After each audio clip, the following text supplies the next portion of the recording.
Hi అండి, అందరికీ నమస్కారం. ఈరోజు మన పవిత్ర హోమ్ ఫుడ్స్ మెనూలో మిల్లెట్స్ ఇడ్లీ కూడా యాడ్ చేయడం జరుగుతుందండి. డైరెక్ట్గా హోమ్ డెలివరీ ఇస్తాము. నార్మల్ ఇడ్లీ, రాగి ఇడ్లీ, జొన్న ఇడ్లీ, సజ్జ ఇడ్లీ, ఇవన్నీ కూడా సజ్జ ఇడ్లీ, ఇవన్నీ కూడా జొన్న ఇడ్లీ, ఇవి రాగి, ఇవి రెగ్యులర్ ఇడ్లీ. ఇప్పుడు బ్యాటర్ అంతా రెడీ అయిపోయింది. ఇప్పుడు కుక్ చేసిన తర్వాత చూడండి, రెగ్యులర్ ఇడ్లీ, రాగి ఇడ్లీ,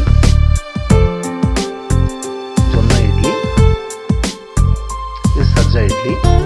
సో ఇవన్నీ కూడా డైరెక్ట్గా బ్యాటర్ లీఫ్లో వేసిన తర్వాత ఆ లీఫ్తో పాటే మనకి కుక్ చేయడం వల్ల మంచి టేస్ట్ కూడా వస్తుంది, చాలా హెల్దీ కూడా. ఎందుకంటే విస్తరాకు అన్నిటికంటే కూడా విస్తరాకులు కుక్ చేసి చాలా హెల్దీగా ఉంటుందన్నమాట.